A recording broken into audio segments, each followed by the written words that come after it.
Hello, I'm here with Samantha Ducci. She is one of our new ed specialists, and she's spending a couple of weeks at the Flourishing Preschool learning how to observe children and best practices.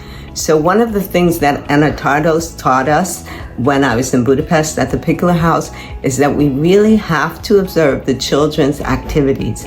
If we observe the children's activities, then that leads us into who they are and what they're able to do. The children's activities are the windows into their personalities. So Samantha is just going to share with me her observations, which she does every day, and we just kind of think together about them.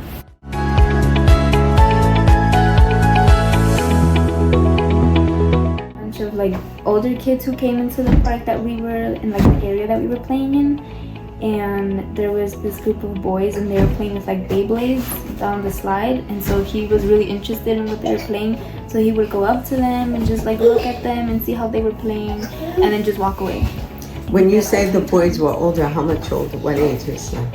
They were anywhere from 7 to 9. Oh, so they were big boys. Yeah. Big boys. So they were talking and walking and running around, and then they were playing with a Beyblade sort of toy. And he just kept looking at them and being right next to them and trying to see how they played. And he would run off to go play with something else. Mm-hmm. We heard Z talk a lot today. He was saying no more, yummy, oh no, open.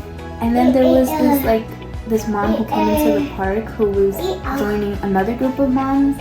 And one of the moms who was already there, she said, "Oh, hi, Jackie." And he heard Jackie and he said, "Jackie?" And then, and he just kept saying, "Jackie, Jackie." And the mom, Jackie, she noticed it and she was like, "Oh my God, not everyone knows my name in the playground." And he was just saying her name and it was just so funny. And then that was basically all we did at the park. And then Q fell asleep in the stroller while we were on our way back to the school. And then we were only here for a little bit before you arrived, and they were just playing with books and the eggs that make noise, the Macarena eggs, they were playing with that. And then when you put out the wooden toys that was on top of the fireplace, I saw that Q, she was playing with it, taking each of them out with her fingers and then putting them back in. So I feel like that really was helping with her fine motor skills. You could see her little 2 fingers grabbing each of them by the knob and then putting them back in and trying to see which one goes there. So I think that was really good for her, because you don't really see her using her fingers. Mm-hmm. Well, actually, she's always picking little things up off the floor. That's using her fingers. So it would be interesting to pay attention to what you think she's exploring, because she does use her fingers a lot. She just picked this thing up and gave it to me. She was right there. So she's kind of proving you wrong as you speak.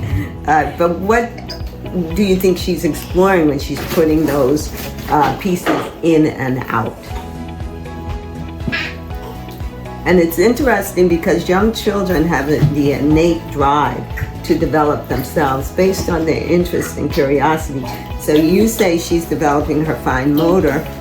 I think she's following her curiosity, but by following her curiosity, she's developing her fine motor.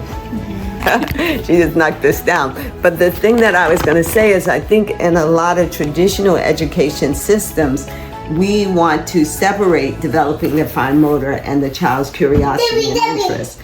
One can go before the other. But in reality, the curiosity and interest leads the other. So they're, what's the word? What's the word for it? They're adjacent. It's both of them together. They're adjacent, but not so much. I think one leads the other. If the child had no interest, she would not be picking those up. Intertwined. I think that's a better word. They're intertwined, but they're not separate, and the fine motor doesn't lead. I mean, there are different schools of thoughts, like Piaget, which is the school of thought that's taught most in education in the United States, like a child develops first and then they learn. That's why we have grades, like they're in kindergarten, then they're in first grade, because they have to develop to get to different levels. Where Vygotsky believed that as children learn, they develop. So he believed like as you're pursuing knowledge, that's what's going to move you forward. Like as Z wants to reach something, he will start to develop his gross motor. So definitely the Pickler approach, Montessori approaches like that are based on learning leading development, interest leading development. So I think that was very helpful for today. And thank you for your work. Thank you.